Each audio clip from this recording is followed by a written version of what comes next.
Hola, mi amigo querido, qué alegría verte nuevamente, qué alegría que estamos juntos. Dios es bueno con nosotros cada día, nos da la oportunidad de despertar, de alabar su nombre. Y en esta oportunidad vamos a estudiar la lección número 10 para el 7 de junio de este año 2025. El título de la lección es sobre quiénes ha llegado el fin. Ahora, recuerda que el trimestre todo estamos estudiando las lecciones bajo la perspectiva de cómo interpretar las profecías para el tiempo del fin y cómo interpretar algunos textos bíblicos que, aunque explícitamente no hablan del fin, implícitamente sí traen algunas indicaciones con relación al tiempo del fin. Evidentemente estamos viviendo en los últimos tiempos. Ahora, lo importante no es conocer la teoría de las señales de Cristo, del cumplimiento de las profecías. Eso vale la pena, es importante saber, pero no es lo más importante. Lo más importante es vivir cada día una vida de comunión con Cristo, de tal manera que cuando llegue el día no seamos encontrados así sorpresivamente, desapercibidos, despreparados. El propósito de la lección de esta semana es mostrar algunas historias bíblicas, como por ejemplo la del diluvio, la destrucción de Sodoma y Gomorra, y ver cómo en esas historias bíblicas hay algunas indicaciones que tienen que ver con los eventos de la vuelta de Cristo a esta tierra. Vamos a la primera parte bajo el subtítulo de La ira del Cordero. Aquí vamos a ver en qué consiste la ira divina, porque evidentemente los escritores bíblicos, especialmente los del Antiguo Testamento, se referían a la venida de Cristo como el día del Señor, el día de Jehová, el día de la ira divina. Solo que a los que creemos en el Evangelio maravilloso de Jesús, en la gracia, en la misericordia del Señor, a veces no nos gusta hablar de la ira divina, muchos menos pensar siquiera en la ira divina. Sin embargo, vamos a ver que la ira divina es parte del amor divino, porque ira divina no es la ira humana, colérica, pecaminosa del ser humano. El problema es que nosotros solo podemos pensar en la ira divina comparándolo con la ira que nosotros sentimos. Pero la ira que nosotros sentimos es una ira pecaminosa. Aguantamos y llega el momento en que nos descontrolamos y y eso para nosotros es ira. Entonces, cuando pensamos en la ira divina, transferimos para la ira divina nuestro sentimiento humano de ira, lo que no es verdad. Vamos a leer Apocalipsis capítulo 6, versículos 16 y 17. Esta es una descripción del día de la venida de Cristo. Y mira cómo Juan describe esta escena. Y decían a los montes y a las peñas. ¿Quiénes decían? Los seres humanos que no estaban preparados para encontrarse con Jesucristo. Porque los que están preparados, cuando Cristo venga, ellos levantarán las manos al cielo y dirán, he aquí nuestro amado Señor a quien hemos esperado. Ahora Él nos salvará. Pues nosotros no esperamos la vuelta de Cristo, el advenimiento de Cristo. Estamos cansados de vivir en este mundo, peregrinando, sufriendo, perdiendo a nuestros amados, pasando por dificultades. El punto final para todo eso es la venida de Cristo. Pero mucha gente escucha, está preparada, escucha el mensaje, conoce el Evangelio, conoce las advertencias divinas, pero no se prepara. Entonces, cuando Cristo venga, mira lo que sucede. Y decían, esa gente que no está preparada, y decían a los montes y a las peñas, caed sobre nosotros y escondednos del rostro de aquel que está sentado sobre el trono y de la ira del Cordero. Porque el gran día de su ira ha llegado. ¿Y quién podrá sostenerse en pie?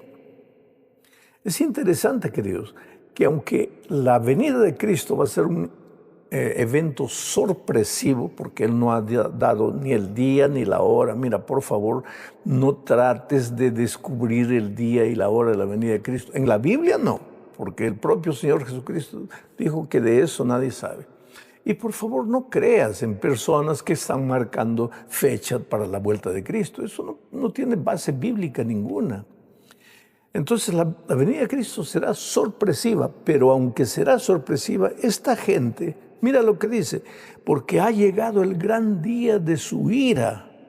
¿Y quién podrá estar firme? Quiere decir, esta gente ha escuchado hablar de la ira del Señor. ¿Qué es la ira divina? Es la respuesta de Dios al pecado. Es la actitud de Dios al pecado. Dios ama al pecador. Así que si eres un pobre ser humano como yo, como cualquier ser humano que necesita de perdón porque falla, porque cae, no te desesperes, porque Dios es un Dios de misericordia y de perdón. Dios ama al pecador, pero no acepta el pecado. Y esto tiene que estar bien claro en nuestra mente. Cuando la ira divina caiga sobre este mundo, presta bien atención a lo que voy a decir porque no quiero que me interpretes mal. Cuando la ira de Dios caiga sobre este mundo, no cae sobre los seres humanos, cae sobre el pecado. Del pecado no va a quedar ni raíz ni rama. La ira divina cae para destruir el pecado. Pero las personas que no han querido soltar el pecado, que no han querido abandonar el pecado, serán destruidas junto con el pecado. ¿Por qué? Porque no quisieron abandonar el pecado. Por eso la invitación bíblica es, hoy es el día de buena nueva, hoy es el día de salvación. Porque llegará un momento en que pues el Señor Jesús tiene que ponerle un punto final a la historia del pecado. Y ese punto final es su segunda venida. Y en su segunda venida la ira del Cordero será derramada sobre el pecado para que no quede ni raíz ni rama. Y ese día, ay de aquel que no haya soltado el pecado. Ay de aquel que no haya aceptado la invitación divina, pues será destruida junto con el pecado. Esa persona será destruida junto con el pecado.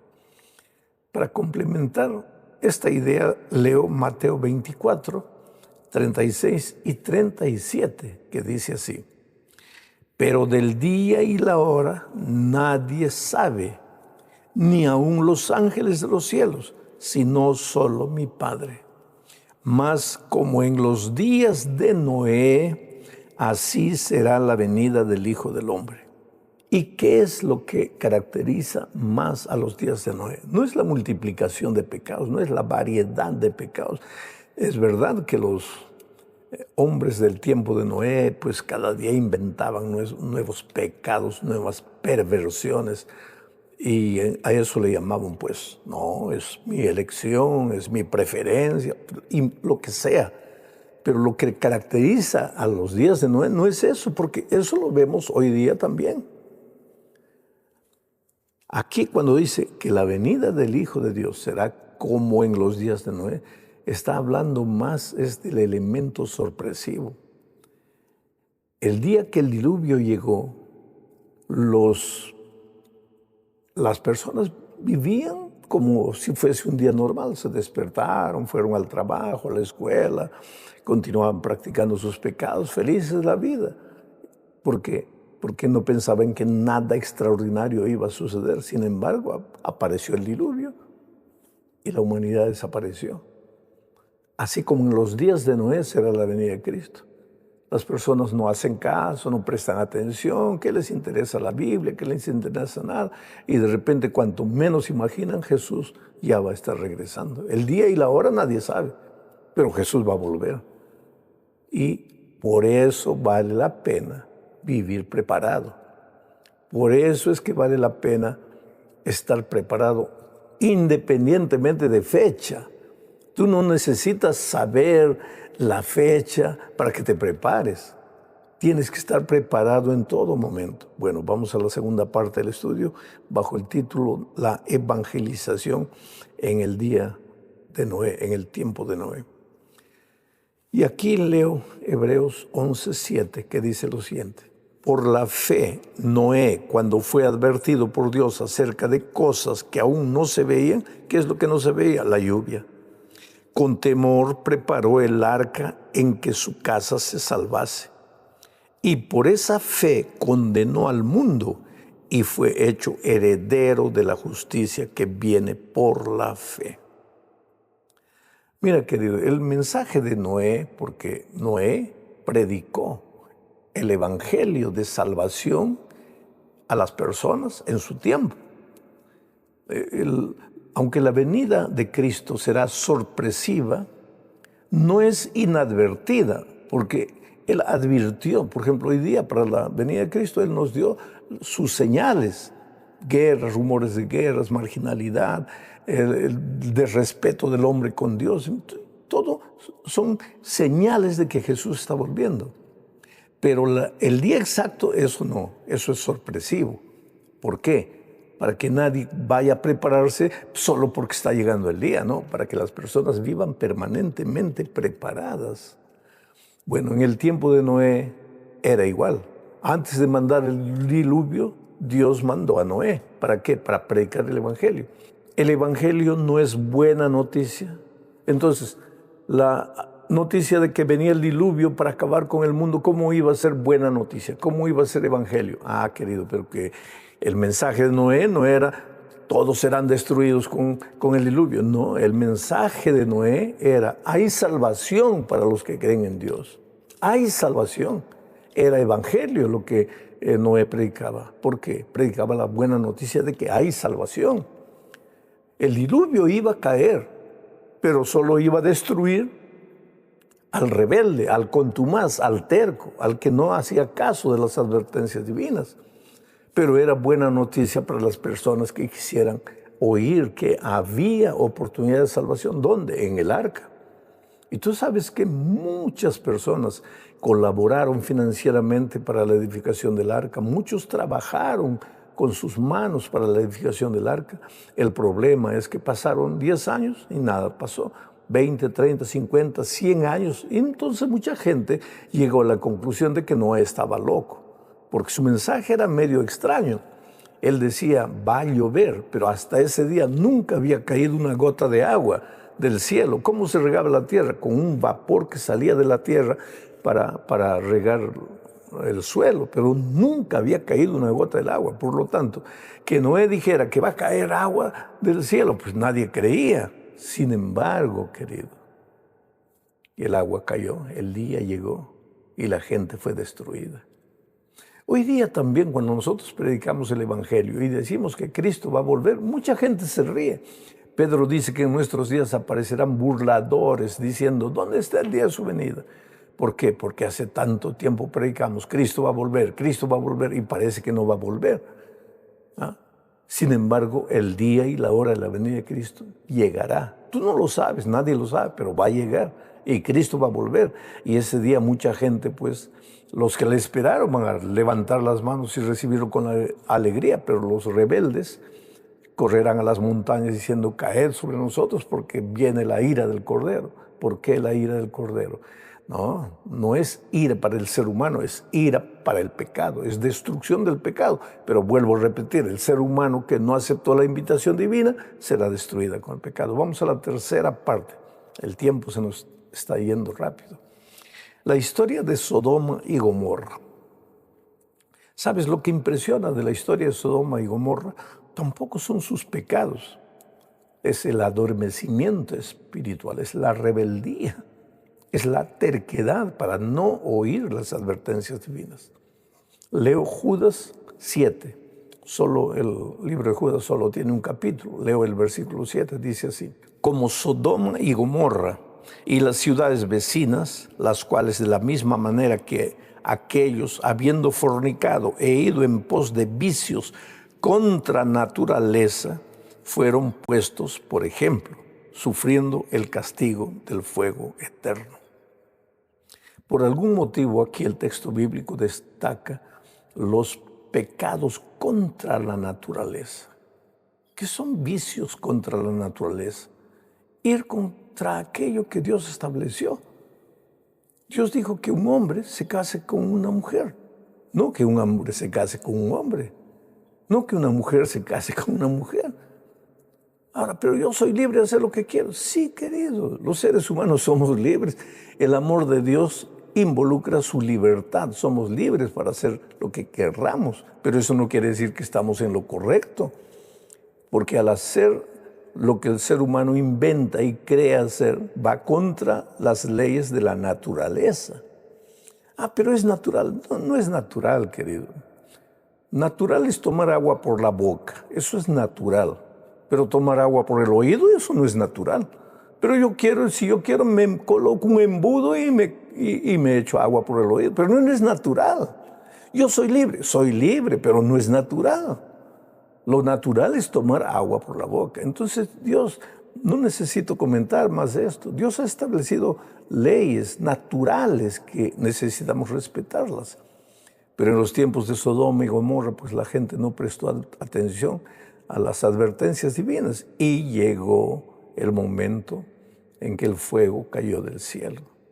Ahora, es interesante que tú crees que Dios es un Dios tirano, abusivo, arbitrario, que se deleita en la destrucción del pecador. No. ¿Qué dice el Antiguo Testamento? No quiero la muerte del impío. No quiero. ¿Quién es impío? El contumaz, el rebelde, el malo. Y Dios dice, no quiero la muerte del impío. Yo quiero que se arrepienta y vuelva. Pero pues la advertencia divina a veces no vale, porque el ser humano no escucha. Y entonces cuando llegue el día, pues el día llega. Leo Génesis 18:25. Mira lo que dice el texto. Lejos de ti el hacer tal. Está aquí en este texto, Abraham le está hablando a Dios con relación al fuego que caería para consumir Sodoma y Gomorra. Y le dice, lejos de ti el hacer tal, que hagas morir al justo con el impío y que sea el justo tratado como el impío. Nunca tal hagas. El juez de toda la tierra no ha de hacer lo que es justo. Interesante, de cierta manera, el atrevimiento de Abraham de decirle a Dios, Señor, tú no puedes hacer esto. Tú no puedes destruir al justo y al injusto al mismo tiempo.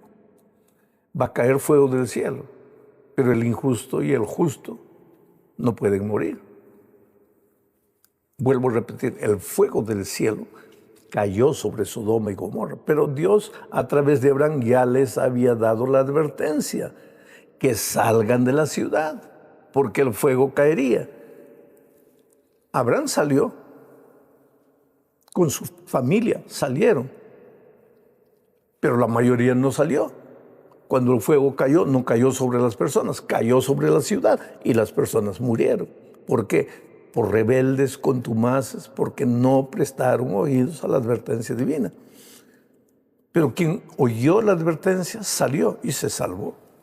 Es que Dios es un Dios justo, es un juez justo, no comete injusticias. Por eso hoy llama. ¿Y por qué todavía no ha venido Jesús? Pedro responde esa pregunta.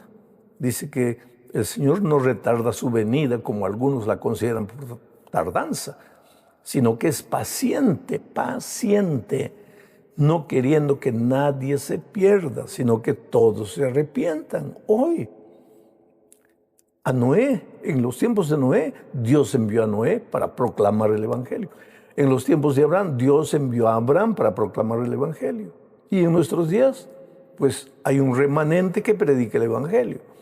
Salid de ella, pueblo mío. Sal, ven, deja tus pecados, arrepiéntete de tu vida pasada, ven a Jesús. Pero si el ser humano no obedece, no le hace caso, pues un día será destruido junto con el pecado. Llegamos a la parte final. El juicio previo al advenimiento. Pues para que no sea destruido el justo con el injusto, habrá un juicio antes de que Jesús venga. A ese juicio le llamamos juicio investigador o juicio preadvenimiento. Porque hoy día, por ejemplo, antes de condenar a alguien, ¿qué pasa? Hay un proceso judicial. Ahí el fiscal presenta las acusaciones, el abogado defensor presenta sus argumentos, ahí se presentan las pruebas, en fin, se ventila el caso y finalmente se da la condena. Cuando Cristo venga a esta tierra, viene para dar la recompensa, la vida eterna a los justos y la destrucción a los que no aceptaron la invitación, a los injustos.